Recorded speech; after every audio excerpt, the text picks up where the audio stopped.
నిన్న ఆప్తి పుట్టినరోజు జరిగింది, రైట్? ఒక కుటుంబానికి అది సంతోషకరం. లేదు, బంధుమిత్రులకు సంతోషకరం. ఏదైనా ఒక చిన్న కౌన్సిలరా లేకపోతే ఒక మున్సిపల్ చైర్మన్ ఎవరైనా బర్త్డే జరిగినప్పుడు ఒక ఏరియా వరకు సంతోషకరం, లేదంటే ఆ పార్టీకి సంతోషకరం. అర్థమవుతుంది మీకు?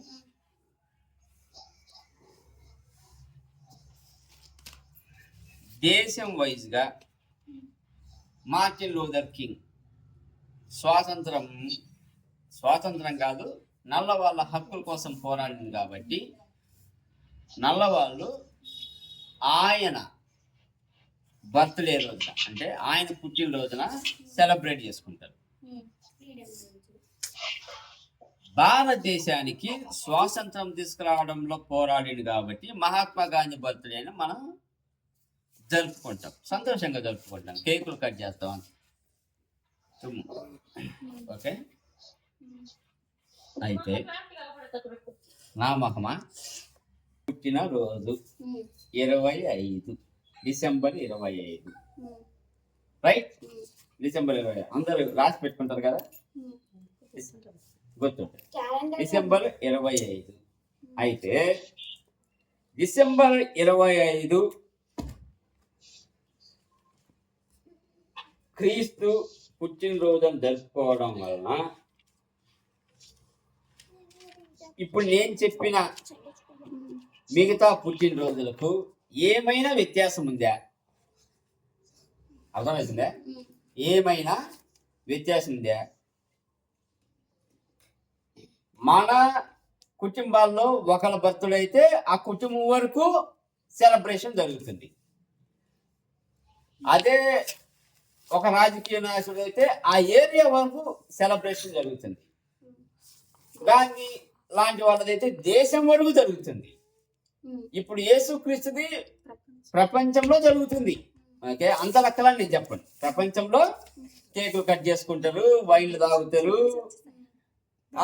మంచి ఫుడ్ తింటారు, అంతేగా జరిగేది. అయితే ఒక కుటుంబానికి తీసుకోండి, మన కుటుంబంలో ఒకరి బర్త్డే చేసుకుంటాం, యేసుక్రీస్తు బర్త్డే చేసుకుంటాం క్రిస్మస్ రోజు. వ్యత్యాసం మీరేమైనా చూడగలుగుతున్నారా? లేదు, యేసుక్రీస్తు బర్త్డే కంటే మన కుటుంబంలో మన పిల్లలు, మన వ్యక్తులు వీళ్ళ బర్త్డేనే ఎక్కువగా సెలబ్రేట్ చేసుకుంటామా? ఎక్కువగా ఖర్చు పెడతామా? మీకు అర్థమవుతుందా?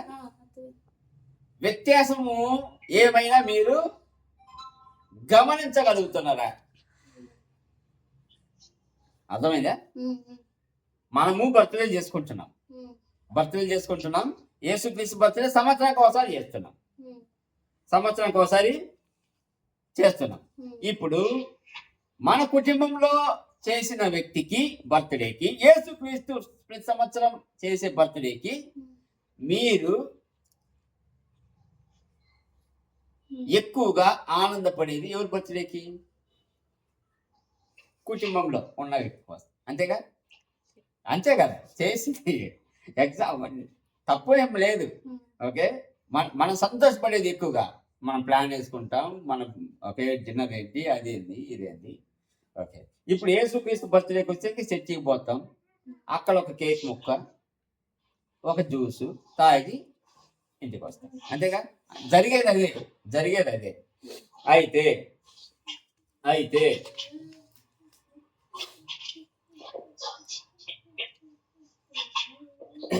సెలబ్రేట్ బర్త్డేస్, ఫ్యామిలీ కానీ, రీజన్ కానీ, కంట్రీ వైడ్ కానీ, వరల్డ్ వైడ్ కానీ.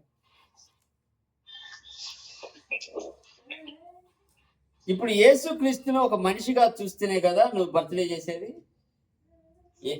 ఈరోజు ప్రీచింగ్ కంటే more than preaching, I want to teach the word of God. Preaching is different, teaching is different. Teach the word. యేసుక్రీస్తుని మీరు ఒక మనిషిగా గుర్తించే కదా సెలబ్రేట్ చేసేది. ఇప్పుడు మామూలుగా వదినోళ్ళు ఉన్నా కానీ రేపు క్రిస్మస్ పండుగ వస్తే అంటే డిసెంబర్ 25న వాళ్ళ ఆచారం పోయి సెలబ్రేట్ చేసుకుంటారు. రైట్?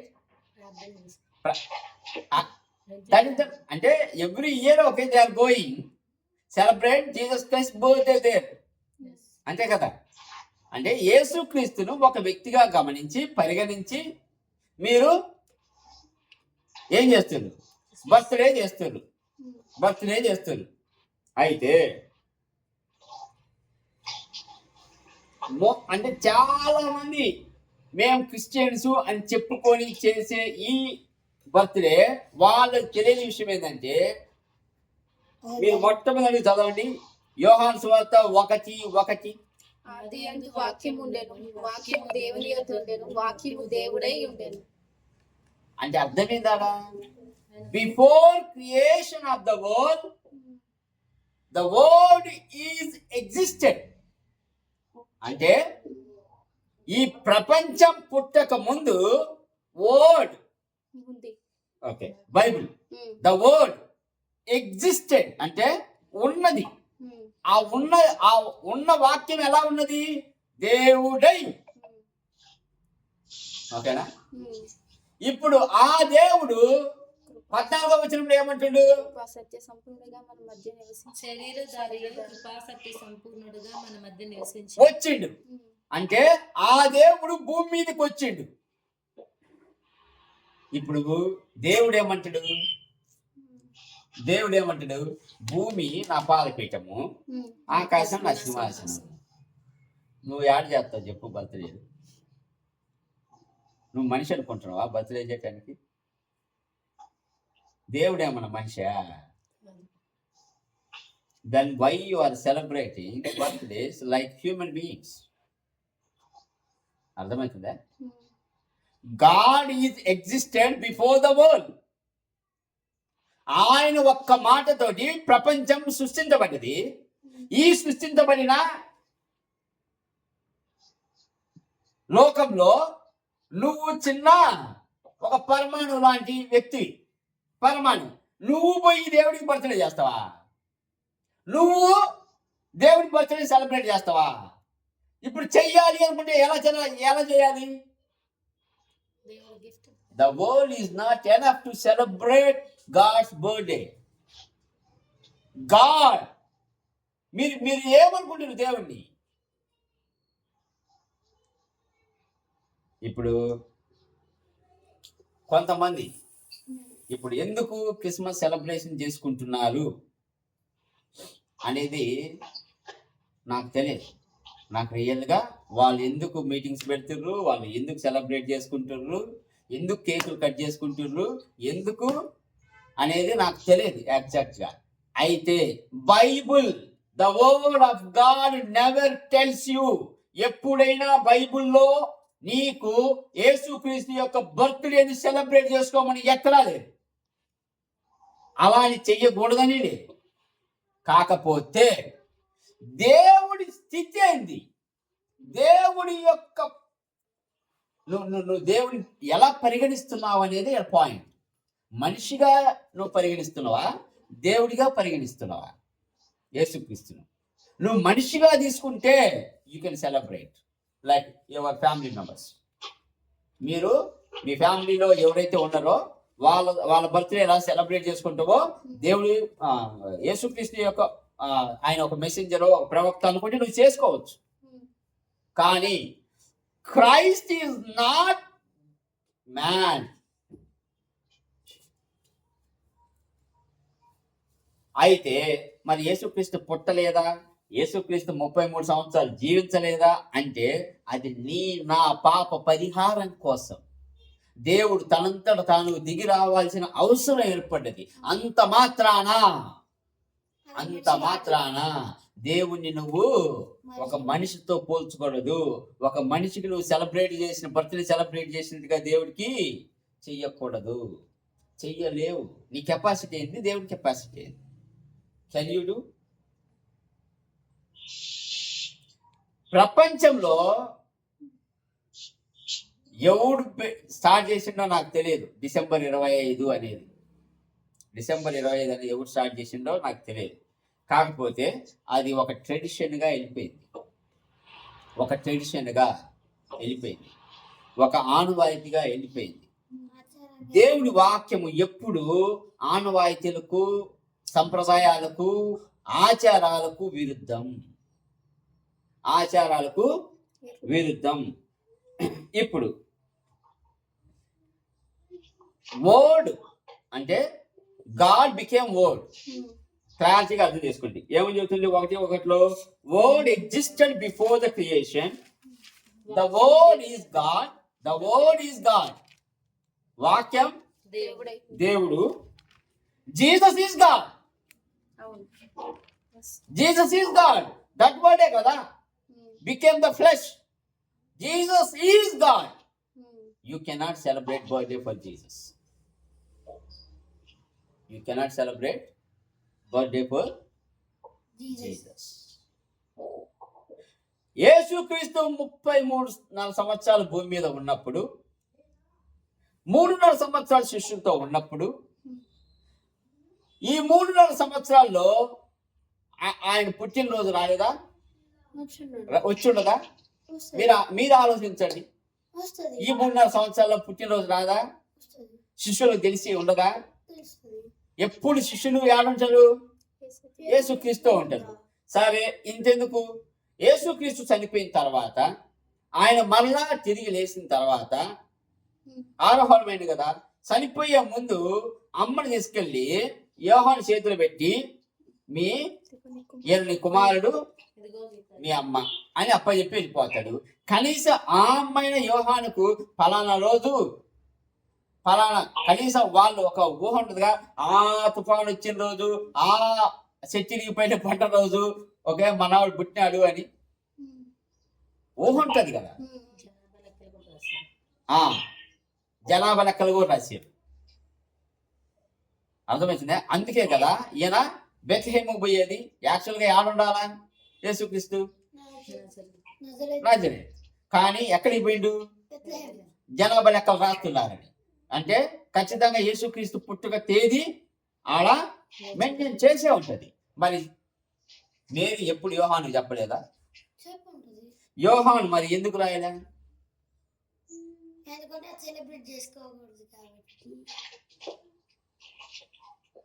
వాళ్ళు చూసింది దేవుడిగా చూసారు, ఒక మనిషిగా చూడలే.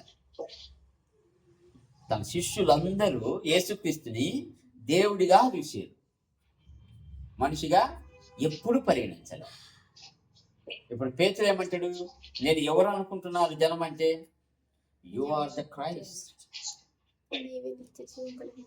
యు ఆర్ ద క్రైస్ట్ అంటే he recognised he is from the heaven. He recognised he is the god. Paul తన పత్రికలన్నిట్లో ఒక విధంగా చూసినట్లయితే యేసుక్రీస్తు పుట్టిన తేదీ కంటే కొన్ని సంవత్సరాల ముందు పుట్టింటాడు పౌల్, లేకపోతే అదే ఏజ్ లో పుట్టింటాడు, అంటే ఆ తరంలో పుట్టింటాడు పౌల్. అయితే పౌలు ఎప్పుడైనా యేసుక్రీస్తు బర్త్డే అని ఎప్పుడు మెన్షన్ చేయలే, కానీ ఆయన డెత్ను, ఆయన రిజరక్షన్, ఆయన పునరుద్ధాన్ని మాత్రం మెన్షన్ చేశాడు. ఎందుకు? These 2 things will play major role in the life of sinner. ఒక పాపి తెలుసుకోవాల్సిందంటే యేసుక్రీస్తు చనిపోయి తిరిగి లేవడం వల్లే నీకు నూతన జీవితం, లేకపోతే నువ్వు పరలోకం చేరలేవు. ఆయన డెత్ ఎందుకు ఇంపార్టెంట్ అంటే, ఆయన శిలువలో మరణించడం వల్ల, ఆయన రక్తం కాల్చడం వల్లనే నీ పాపానికి పరిహారం. ఎన్నిసార్లు ఎన్ని పత్రికల్లో ఆయన మెసేజ్ చేసాడు. రోమిలకు రాసిన పత్రికలు అయితే యేసుక్రీస్తు పునరుద్ధానం, తర్వాత హెబ్రీయులకు రాసిన పత్రికలు అయితే మరణమా నీ ముళ్ళు ఎక్కడ. ఎందుకు? ఆయన తిరిగి లేయడం వల్లే కదా నువ్వు ఓడిపోయింది. ఆయన తిరిగి లేయడం వల్లనే నువ్వు ఓడిపోయింది, అధికారం కోల్పోయింది. ఈ 2 మెన్షన్ చేసిన ఆయన ఇప్పుడు రక్తం మూలకంగానే పాపానికి పరిహారం కూడా పెట్టిండుగా. మరి ఏ మూలనైనా యేసుక్రీస్తు పుట్టింది పలానా ఊర్లో పలానా చోట ఆయన బర్త్డే ఈ రోజు మీరు సెలబ్రేట్ చేసుకోండి. రోమ్లో ఉన్న యూదులకు కానీ ప్రతి సంఘంలో కానీ ఎక్కడా మెన్షన్ చేయలే. ఎందుకు? Is a god, is a god. పౌలు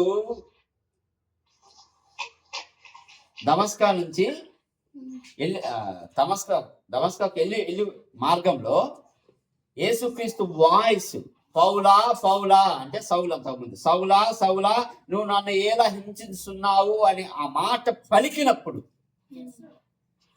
ఎక్కడి నుంచి పలికిండు? ఆకాశం నుండి. ఆకాశం నుండి పలికినప్పుడు పౌలు యేసుక్రీస్తుని ఏ విధంగా చూసింటాడు? ఒక మనిషి మీద ట్రీట్ చేస్తాడా? He never. So all the disciples వాళ్ళు ఒక్కటి సెలబ్రేట్ చేసుకునేది ఏంటిది? ఆయన పునరుద్ధానం. ఆయన పునరుద్ధాన్ని మాత్రం సెలబ్రేట్ చేసుకుంటారు. ఎందుకు? దానివల్లనే మనకు జీవితం. ఆయన లేచి ఉండకపోతే మనకు లైఫ్ లేదు. ఆయన లేచి ఉండలేకపోతే మనకు పరలోకం లేదు. రేపు రెండవ రకం లేదు. రేపు ఎదుర్కొనేది లేదు. మన నీతిమైన జీవితం ఉండదు. ఏది ఉండదు. అందుకే మీరు కలుసుకున్నప్పుడు నన్ను జ్ఞాపకం చేసుకోండి అనేది ఎందుకు అంటే this is the purpose. His death and resurrection. నా రక్తంలో రక్తం ఎందుకు? నేను కాల్చింది శిలువ మీద మీ పాపముల కోసం, మీ పాపాల పరిహరింపడానికి. నేను మళ్ళా తిరిగి లేచింది ఎందుకు? మిమ్మల్ని మళ్ళా నేను నూతన జీవితం ఇచ్చి పరలోకం చేర్చడానికి. ఈ రెండు తప్పితే no celebration on birthday. Right?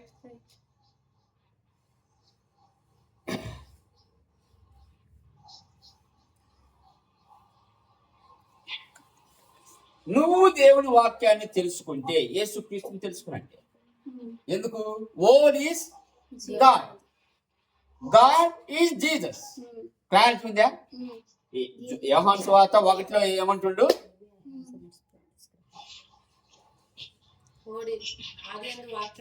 ఆది యందు అంటే before this creation of the world, ఈ భూమి ఆకాశం సృష్టించక మునుపు ఆది యందు వాక్యం ఉండెను, ఆ వాక్యం దేవుని యొద్ద ఉండెను, ఆ వాక్యం దేవుడై ఉండెను, ఆ వాక్యం యేసుక్రీస్తు అయి ఉండెను, ఆ యేసుక్రీస్తు భూమి మీదకి వచ్చెను, ఆ యేసుక్రీస్తే భూమి మీద ఉన్న మనుషుల కోసం పాపుల కోసం చనిపోయాను, ఆయనే మళ్ళా తిరిగి లేచెను. ఇప్పుడు నువ్వు ఆ వాక్యాన్ని తెలుసుకుంటే ఆ యేసుక్రీస్తుని తెలుసుకున్నట్టే. ఆ వాక్యాన్ని నువ్వు నిర్లక్ష్యం చేస్తే యేసుక్రీస్తు నిర్లక్ష్యం చేసినట్టే. ఎందుకు అర్థం కావట్లే మనకి వాక్యం? ఎందుకు అర్థం కావట్లేదు మనకు వాక్యం? Knowing the word, knowing the Jesus. Rejecting Jesus, rejecting the word. Rejecting the word, rejecting the Jesus is equal.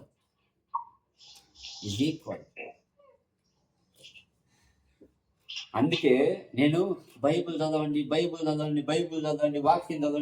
చదవమని చెప్పడం ఎందుకో తెలుసా? పిల్లలకైనా నువ్వు వాక్యాన్ని చదివితే నువ్వు యేసుక్రీస్తుతో మాట్లాడుతున్నట్టే. నువ్వు వాక్యాన్ని చదివితే ఈ దేవునితో మాట్లాడుతున్నట్టే. నువ్వు ప్రార్థన చేస్తే దేవునితో మాట్లాడుతున్నట్టే. నువ్వు వాక్యం చదువుతుంటే దేవుడు నీతో మాట్లాడుతుంటాడు. ఇంకా తెలుసా? అంటే యేసుక్రీస్తు నీకు చెబుతుంటాడు, పరిశుద్ధాత్మ నీకు చెబుతుంటాడు. మరి యేసుక్రీస్తు నీకు చెప్పేది నువ్వు వినకుండా నువ్వు తందానా అని అనుకుంటూ పోవడం, మిగతా వాళ్ళు ఏది చెబితే అది చెప్పుకుంటా వెళ్ళిపోతే you are neglecting, you are rejecting the word of God. You are rejecting the word of God.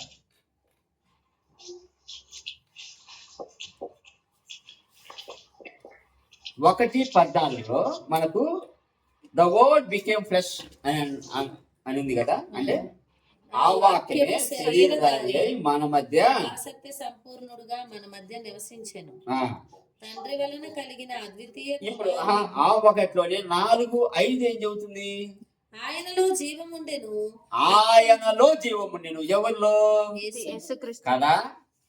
అంటే ఆయన అంటే ఎవరు? యేసయ్య. అబ్బా, ఇప్పుడు దాకా చెప్పిందంతా అర్థమవుతుంది. ఆయన అంటే ఎవరు? వర్డ్. ఆ, వర్డ్ ఏంటి? వర్డ్ ఆఫ్ బైబుల్, వాక్యం. వాక్యం ఆయన. అర్థమవుతుందా? ఆయనలో జీవం ఉండెను. మరి ఈ వాక్యంలో జీవము. జీవం ఉన్నది. ఈ వాక్యం అంటే this word brings life to you. వాక్యం సలం అనేది అందుకు.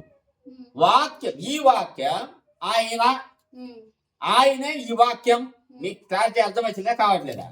ఇప్పుడు దిస్ వర్డ్ అంటే ఈ వాక్యము ఏం తీసుకొస్తుంది? జీవము. ఫస్ట్ జీవం. ఎందుకు? ఆయనలో జీవం ఉంది కదా. ఈ వాక్యంలో జీవం ఉందా లేదా? ఎందుకంటే ఆయనే వాక్యం, వాక్యమే జీవం, ఆ వాక్యమే జీసస్. దేవుడే వాక్యం, వాక్యమే యేసుక్రీస్తు, యేసుక్రీస్తే వాక్యము, ఆ వాక్యమే ఇప్పుడు యేసుక్రీస్తు.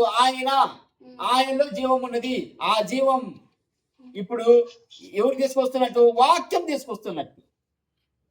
The word brings light. The word brings light. The word gives light. ఇప్పుడు ఆయన కదా వెలిగిచ్చేది. మరి అంటే ఆయన అంటే వాక్యమే కదా, వాక్యమే కదా వెలిగిచ్చేది. మరి అందుకే కదా దావీదు చెప్పేది, నీ వాక్యం నా పాదాలకు దీపమై ఉన్నది. ఆ వాక్యమే యేసుక్రీస్తు. నువ్వు నడిచే మార్గంలో యేసుక్రీస్తు తార్చి పట్టుకొని చూస్తుండు, నువ్వు ఎలా పడిపోతావో అని. ఎందుకు అర్థం కావట్లేదు మనకు వాక్యం? అర్థమైందా? వాక్యం నీకు ఏమిస్తుంది? వెలుగునిస్తుంది. దావీదు ఏం చెబుతుంది? కొన్ని సంవత్సరాల క్రితం, కొన్ని వేల సంవత్సరాల క్రితం, నీ వాక్యము నీ వాక్యము నా పాదములకు దీపమై ఉన్నది. అంటే నేను చీకట్లో నడుస్తూ ఉంటే యేసుక్రీస్తు నాకు ముందు దీపమై నడుస్తుంది. దారి చూపుతున్నాడు. కనెక్టివిటీ.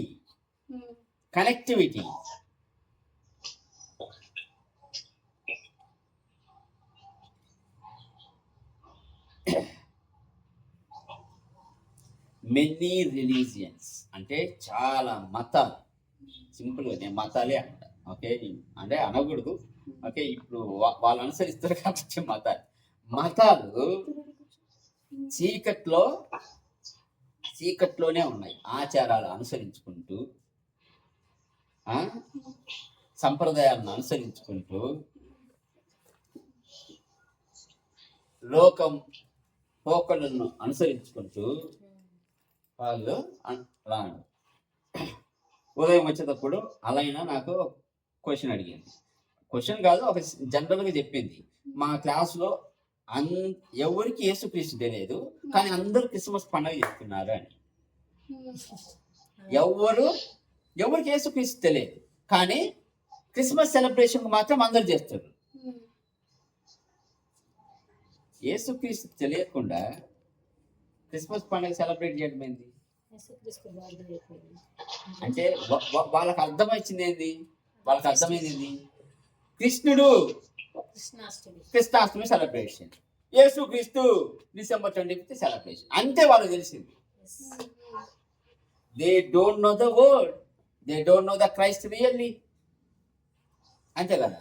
వాళ్ళు ఏమనుకుంటారు? ఇప్పుడు అదొక పండగ, సంక్రాంతి వస్తుంది, దసరా వస్తుంది, దీపావళి వస్తుంది, క్రిస్మస్ వస్తుంది ప్రతి సంవత్సరం. ఎస్, దీపావళి వచ్చిన రోజు దీపాలు చేస్తుర్రు, దసరా వచ్చిన రోజు రావణాసుని పెట్టి చేస్తుర్రు, సంక్రాంతి వచ్చినప్పుడు గడ్డి పొలాలు ఇవన్నీ తీసి పెట్టి సెలబ్రేట్ చేస్తుర్రు. యేసుక్రీస్తు వచ్చినప్పుడు క్రిస్మస్ ట్రీ ఒకటి పెట్టి ఒక హట్టు పెట్టి దాంట్లో ఒకటి బేబీని పెట్టి గిఫ్ట్ బాక్స్. గిఫ్ట్ బాక్సులు అండ్ పెట్టి సెలబ్రేట్ చేస్తారు. వ్యత్యాసం ఏడ కనబడుతుంది మరి?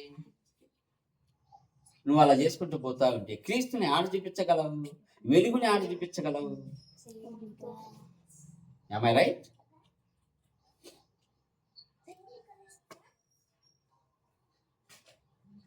ఈ వెలుగు ఎప్పుడు వస్తుంది అంటే నువ్వు దేవుని వాక్యాన్ని చదివితే. దేవుని వాక్యం అంటే యేసుక్రీస్తు నువ్వు చదివితే ఆ వాక్యం నీ జీవితంలో వెలుగునిస్తుంది. ఆ వాక్యం నీకు జీవం ఇస్తుంది. ఇప్పుడు యేసుక్రీస్తు సమరయ స్త్రీ దగ్గరికి వెళ్ళి నేనిచ్చే నీళ్ళు తాగితే నువ్వు ఎప్పటికీ తప్పికొడాలి అంటే అర్థమైంది. జీవజలం నేను ఇస్తాను అంటే అర్థమైంది.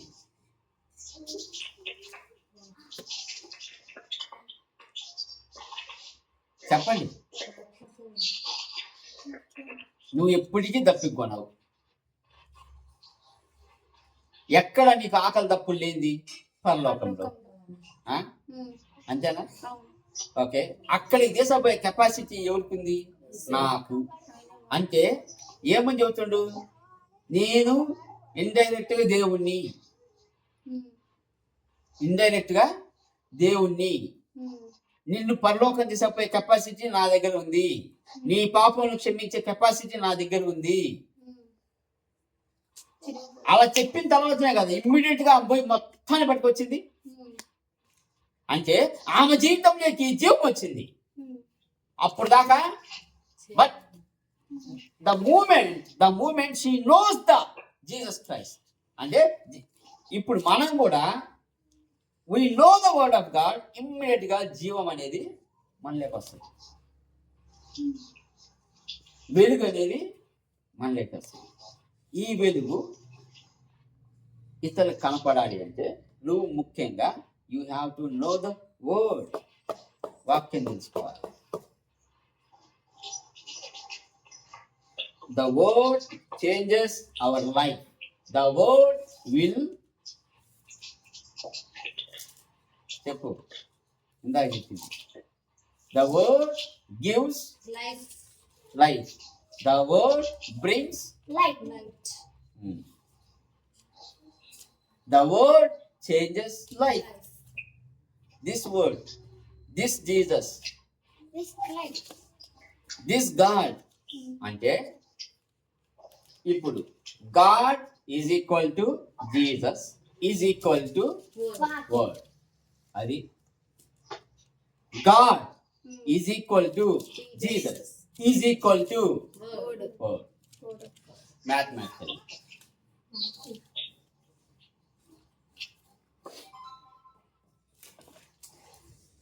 హెబ్రీయులకు రాసిన పత్రిక 4:12.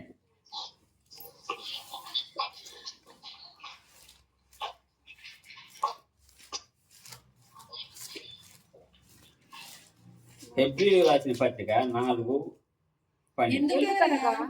దేవుని వాక్యము సజీవమై బలము గలదై రెండంచులు గల ఎటువంటి ఖడ్గము ఆగండి, ఫస్ట్ దగ్గర ఆగండి. సజీవమై. ఇప్పుడు ఇది బుక్కే కదా, ఇది బుక్. ఓకేనా? అర్థమవుతుందా? అంటే ఇది ఈ బుక్ ఎలా తయారు చేసేది? పేపర్ అని వచ్చింది. చెట్టుని ఏం చేసారు? నరికి. తర్వాత అది జీవం లేనిదేగా, జీవం లేని దాంట్లో పేపర్ చేశారు. పేపర్ తో ప్రింటింగ్ చేశారు. ఈ ప్రింట్ అన్ని పేపర్లు కలిపి పెట్టారు. ఇప్పుడు మామూలుగా అయితే అన్ని పుస్తకాల మాదిరిగా బైబిల్ ఒక పుస్తకం, అంతేనా? బైబిల్ ఒక పుస్తకం, అంతేనా? కానీ ఇప్పుడు ఈ వర్డ్ అంటే ఈ వాక్యం చదువుతుంటే ఆడేమంటుండు? ఈ వాక్యము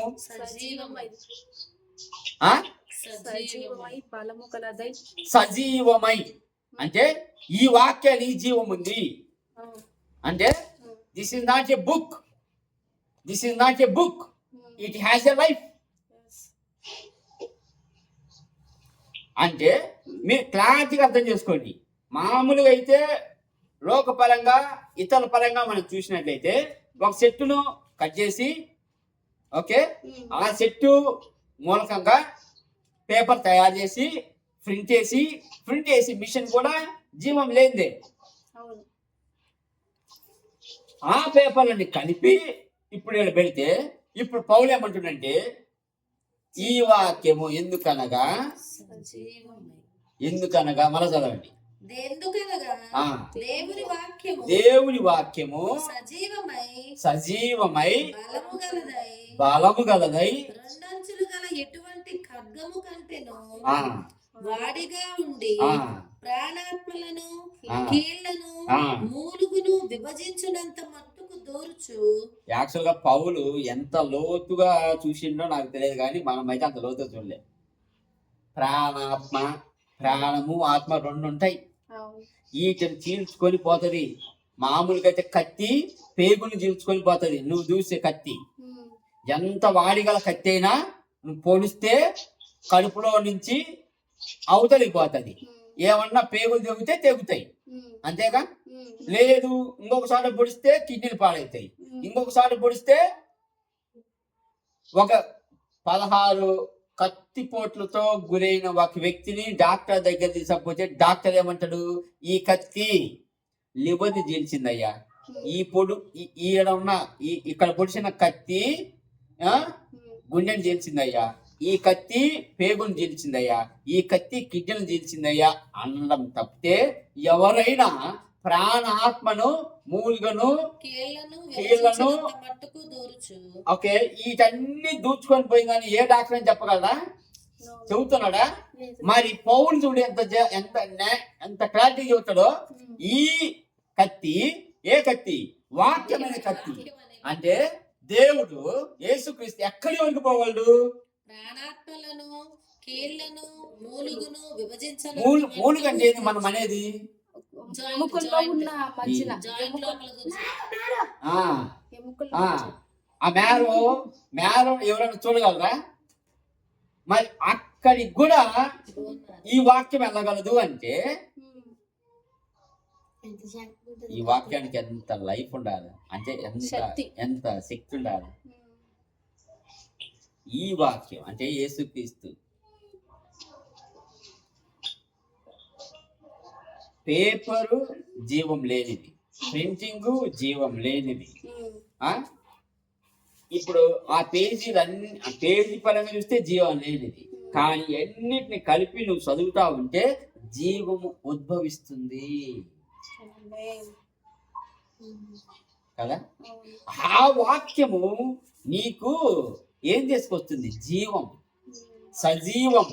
ఇప్పుడు సజీవుడై అంటే ఈ వాక్యం సజీవ కలదై. పౌలు అసలు ఎంత థియాలజికల్ గా ఆలోచించడం నాకు అర్థం కాదు, కానీ సత్య మేధావి. ఎంత మేధావి చూడు. పౌలు ఎప్పుడైనా ఒక మనిషిని చూసి ఉంటాడా మూలుగా వీటన్నిటిని? కానీ పరిశుద్ధాత్మ శక్తి చాలా రాసింది. అంటే దిస్ వర్డ్ నిన్ను మారుస్తుంది. అంటే ఈ వాక్యము నిన్ను మారుస్తుంది, నీ జీవితాన్ని మార్పు చెందిస్తుంది, నిన్ను నిలబెడుతుంది.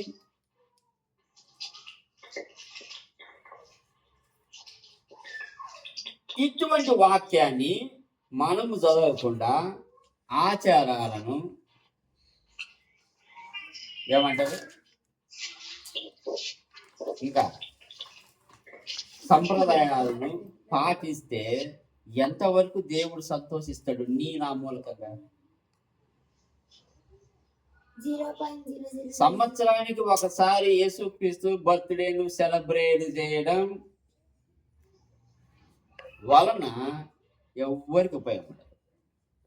కానీ దేవుడు ఏమనుకుంటాడు? ప్రతిరోజు నువ్వు ఈ వాక్యాన్ని చదువు, నువ్వు సెలబ్రేట్ చేసుకో, నీ జీవితంలో మార్పు నేను తీసుకొస్తాను. నిన్ను పరలోక రాజ్యాన్ని చేరుస్తా, నిన్ను లోకానికి వెలుగుగా తీర్చిదిద్దుతా. ప్రతిరోజు దేవుడు ఆశించేది ఇది మన జీవితం నుంచి.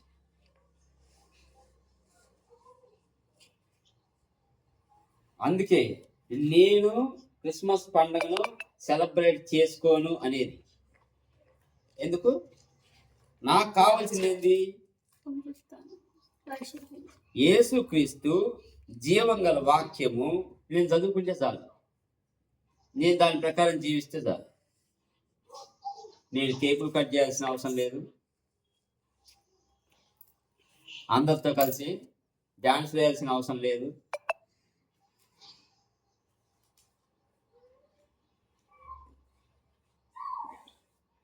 యేసుక్రీస్తుని తెలుసుకోవడం ద్వారా, అంటే వాక్యాన్ని తెలుసుకోవడం ద్వారా నాలో ఏం ఉత్పత్తి అవుతుంది?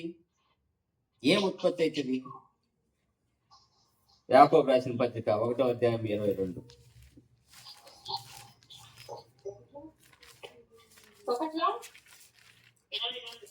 22 యాకోబు మీరు వినువారు మాత్రమే ఉండి మిమ్మును మీరు మోసపుచ్చుకొనకుండా వాక్య ప్రకారము ప్రవర్తించు వారునై ఉండుడి. ఏమంటారు? వాక్య ప్రకారము ప్రవర్తించు వారునై ఉండుడి. కావాల్సింది అది. వాక్య ప్రకారం అంటే ఈ వాక్యమేగా, ఇంకేముందే అంటే వాక్యం అంటే మళ్ళా దేవుడు. దేవుడు అంటే యేసయ్య. సింపుల్, అర్థమైందిగా. వాక్య ప్రకారం ఏమంటుండు? వినడం కాదు, ఏమంటుండు? అది చెయ్యండి, ప్రవర్తించండి. Not hearing but doer. ప్రవర్తించండి అని మొత్తుకుంటుండు. ఎవరు? యాకోబు. వాక్య ప్రకారం. వాక్యం అంటే మళ్ళా యేసుక్రీస్తు. యేసుక్రీస్తు అంటే దేవుడు. ఎందుకు? ఆది యందు వాక్యమును, వాక్యం దేవుడు, ఆ వాక్యమే దేవుడై ఉండెను, ఆ వాక్యమే శరీరధారి అయి మన మధ్య కృపా సత్య సంపూర్ణంగా నివసించెను, ఆ వాక్యమే వెలుగై ఉండెను, ఆ వాక్యమే జీవమై ఉండెను, ఆ వాక్యమే సజీవమై ఆ వాక్య ప్రకారమే ప్రవర్తించమని చెబుతుంది.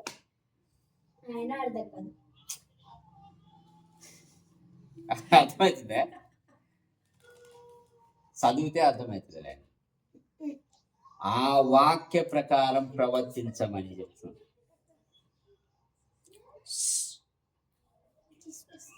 ఆ వాక్య ప్రకారం ప్రవర్తిస్తే దేవుడు సంతోషిస్తాడు. ఎందుకు? యేసుక్రీస్తు వాక్యమైనప్పుడు యేసుక్రీస్తుకు నువ్వు తలొగ్గినట్టే, యేసుక్రీస్తుకు నువ్వు మాటైనట్టే, యేసుక్రీస్తు చెప్పినట్టు నువ్వు చేసినట్టే కదా.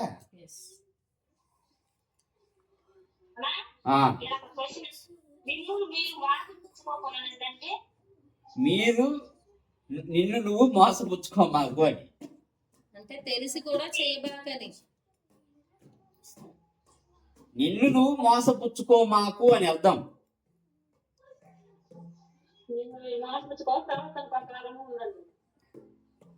మొత్తం చదవండి, చెప్తా. ఎందుకు?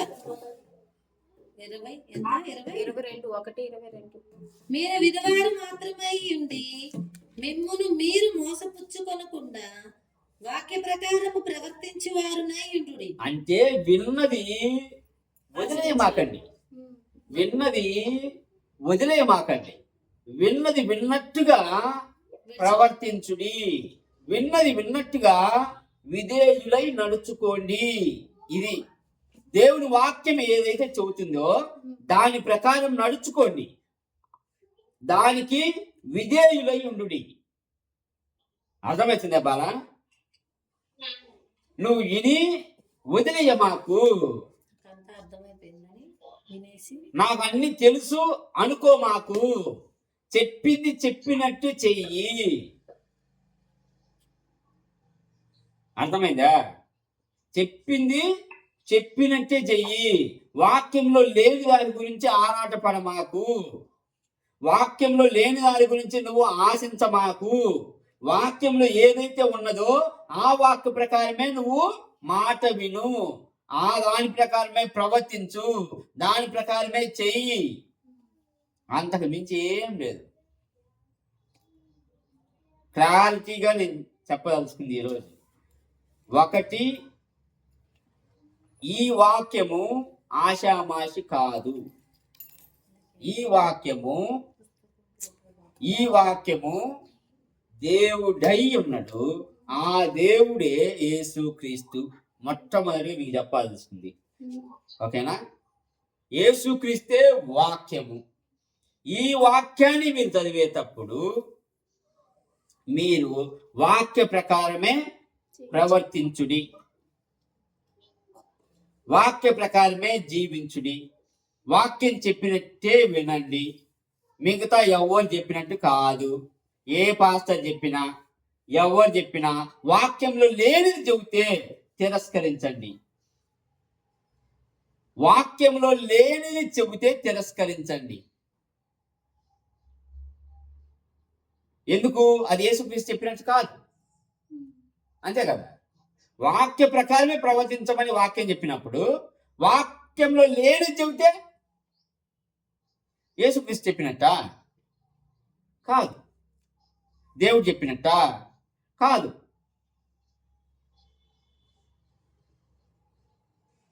సో వాక్యాన్ని మీరు చదువుతూ ఉన్నప్పుడు దేవుడు మీతో మాట్లాడుతున్నట్టే లెక్క. అది గ్రహించుకోండి. ఎందుకు వాక్యాన్ని నేను చదవమనేది? ఎందుకు? మీరు వాక్యం చదువుతూ ఉంటే దేవుడు మీతో మాట్లాడుతూ ఉన్నాడు. నువ్వు ప్రార్థన చేసేటప్పుడు నువ్వు దేవుడితో మాట్లాడుతూ ఉన్నావు. అప్పుడు దేవుడు వింటా ఉంటాడు నీ ప్రార్థన. ఇప్పుడు నువ్వు వాక్యం చదివేటప్పుడు దేవుడు నీతో మాట్లాడుతూ ఉంటాడు. నువ్వు వినాలి, దాని ప్రకారం నడుచుకోవాలి. అది యేసుక్రీస్తును అనుసరించే శిష్యుల యొక్క పద్ధతి. ఏ రోజు శిష్యులు యేసుక్రీస్తు బర్త్డేని సెలబ్రేట్ చేసుకుందామని రాయలేదు. ఏ రోజు శిష్యులు యేసుక్రీస్తు పలానా రోజు పుట్టినాడు, ఒకే పలానా తేదీ, పలానా నక్షత్రం, పలానా తిథి అని మెన్షన్ చేయలేదు. లేదు, యేసుక్రీస్తు బర్త్డేను శిష్యులందరూ కలిసి సంవత్సరానికి ఒకసారి మనం సెలబ్రేట్ చేసుకుందామని ఎక్కడా లేదు. వాళ్ళది ఉన్నది ఒకటి ధ్యేయము. యేసుక్రీస్తు ఎందుకు భూమి మీదకి వచ్చిండు, ఎందుకు చనిపోయిండు, ఎందుకు తిరిగి లేచిండు అది చెప్పి జనం మొత్తాన్ని వెలుగులోకి తేవడమే ధ్యేయంగా మార్చుకున్నారు. యేసుక్రీస్తు కూడా చెప్పింది ఒకటే, మీరు వెళ్ళి సర్వలోకానికి సువార్త చెప్పండి. ఏంది? దేవుడు భూమి మీదకి వచ్చిండు, చనిపోయిండు మీ పాపముల కోసం. మీరు మీ నోటితోటి పాపాలను ఒప్పుకొని యేసుక్రీస్తు సొంత రక్షకుడిగా అంగీకరిస్తే మీ పాపములు క్షమింపబడి మీరు రక్షణ పొందుదురు. ఆ రక్షణ మిమ్మల్ని పరలోకానికి తీసుకుపోతుంది. ఇదే శిష్యులందరూ ప్రకటించింది. ఇదే మీరు ఎప్పుడు కూడి వచ్చినా గుర్తు చేసుకోవాల్సింది యేసుక్రీస్తు మరణాన్ని, యేసుక్రీస్తు యొక్క మరణం. ఎందుకు? మీ పూర్వస్థితి పాపం. మీ పూర్వస్థితి పాపం. ఇప్పుడు మీరు నీతిమంతులుగా బతుకుతున్నారంటే ఆయన కాచిన రక్తమే. అందుకు జ్ఞాపకం చేసుకోండి అని చెప్పి.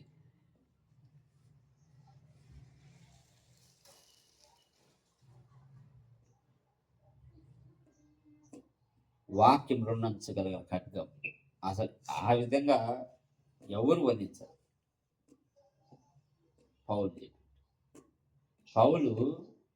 పౌలు జీవితం మొత్తం చూడండి. ఎన్ని సంఘాలకు, ఏ ఒక్క సంఘంలో అయినా యేసుక్రీస్తు మరణాన్ని ఆయన తీసుకొచ్చిండు, యేసుక్రీస్తు పునరుద్ధాన్ని తీసుకొచ్చి పెట్టిండు.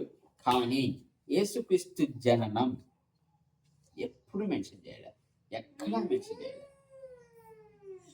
అలా అని యేసుక్రీస్తు పుట్టలేదు అని కాదు. దేవుడు భూమి మీదకి వచ్చిండు. దేవుడు భూమి మీదకి వచ్చిండు. అది ఒక మనిషిగా అనుకోమాకండి. God came to this world. You came from heaven to earth to show the way from the earth to the cross, my sins to pay. అర్థం కావట్లే ఆ పాటలో మీకు meaning? God came to this earth, నాకు మార్గం చూపిస్తానికి. From earth to the cross, నా పాపం కడగటానికి. From the earth to the grave, from the grave to the sky. So the word of god is a God. అంటే the word it self is a God. The word itself is a God. God itself is a Jesus. ఆ యేసుని తీసుకొచ్చి మీరు బర్త్డేలు చేస్తుంటే దేవుడు నవ్వుకోడా? ఆ దేవుడు చెప్పేది ఏంది? నా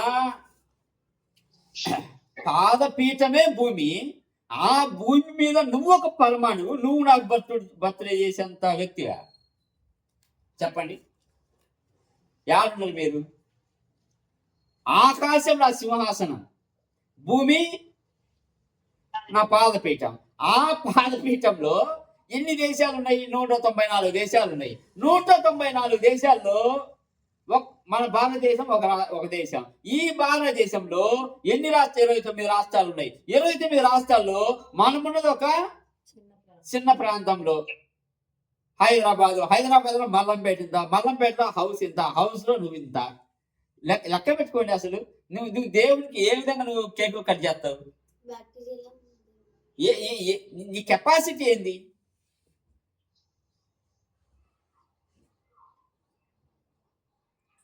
God, you have to look God. God is almighty. Almighty came to this earth. నా పాపముల కోసం ఆయన తగ్గించుకున్నాడు. అంత మాత్రాన ఆయన అట్టనే తగ్గించమాకండి. He died, చచ్చిపోయిండు, మళ్ళా తిరిగి లేచిండు. తిరిగి లేయడం వల్లే ఇప్పుడు నువ్వు నేను యేసుక్రీస్తు బిడ్డలుగా పిలువబడుతున్నాం. దేవుడి పిల్లలుగా మనకు అధికారం ఇచ్చిండు. ఆ అధికారాన్ని ఉపయోగించుకొని మీరు బ్రతకండి. ఆ అధికారాన్ని ఉపయోగించుకొని సైతాన్ మీద ఆధిపత్యం చెలాయించండి. ఆ అధికారం ఉపయోగించుకొని సువార్త చెప్పండి. అది దేవుని వాక్యం మనకు చెప్పేది.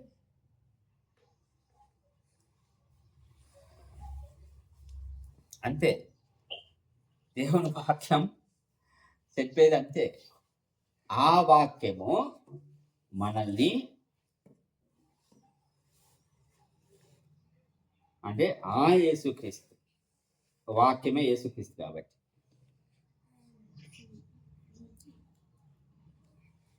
లోపలికి పోనిచ్చుకునేటట్టు చేయండి. అంటే మూలుగుతో సహా లోపలికి ఆ వాక్యం వెళ్ళిపోవాలి.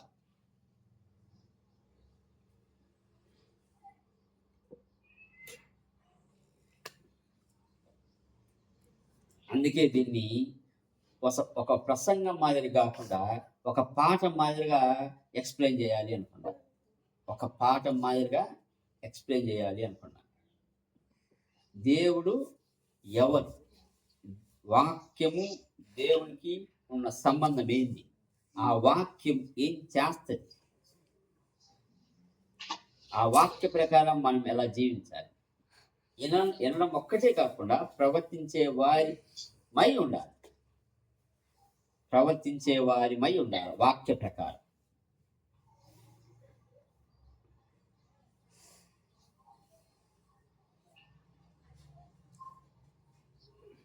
అందుకే మనము సంప్రదాయాలకు ఆచారాలకు దూరంగా ఉండి వాక్యానికి దగ్గరగా ఉండండి. యేసుక్రీస్తుకు దగ్గరగా ఉండండి. యేసుక్రీస్తును ప్రేమించండి. యేసుక్రీస్తును మీరు అనుసరించండి. లోకంలో ఉన్న ఏ ఆచారానికి, ఏ మతానికి అసలు మనం మనకు వద్దు, అనవసరం. వాక్యం ఒక్కటే మిమ్మల్ని మీకు బతుకునిచ్చేది, మీ జీవితంలో వెలుగు నింపేది. నేను తప్పు చెప్పినా వాక్యంలో లేదు అంటే ఖండించవచ్చు. వాక్యంలో లేని వాక్యాన్ని నేను చెప్పినా, అంటే బైబిల్లో ఈ పరిశుద్ధ గ్రంథంలో లేని ఏదైనా నేను ఒక మాట చెప్పినా అది మీరు ఖండించవచ్చు. ఎందుకు? ఎప్పుడు మీరు వాక్యాన్ని చదివితే, మీకు వాక్యం తెలిస్తే. నోయింగ్ ద వర్డ్ అంటే నోయింగ్ ద జీసస్, అంటే వాక్యం తెలుసుకోవడం అంటే యేసుక్రీస్తుని మీరు తెలుసుకున్నట్టు. మీరు వాక్యం చదివేటప్పుడు దేవుడు మీతో మాట్లాడతాడు కదా, మరి మీరు దేవుడు మీతో మాట్లాడినప్పుడు నేను చెప్పేది తప్పో ఒప్పో మీకు తెలుస్తుంది కదా. అర్థమవుతుందా? లోకాన్ని నేను చేసుకొచ్చి ఇమిడింప చేస్తున్నా, లేకపోతే దేవుని పరిశుద్ధాత్మ శక్తితో నేను మాట్లాడుతున్నా, అది మీకు అర్థమవుతుంది. ఎప్పుడు? మీరు వాక్యాన్ని చదివినప్పుడు. అది కనుక వాక్యం చదవండి, వాక్యాన్ని అనుసరించండి. అది ఫైనల్ మాట. వదిన ప్రార్థన చేయండి.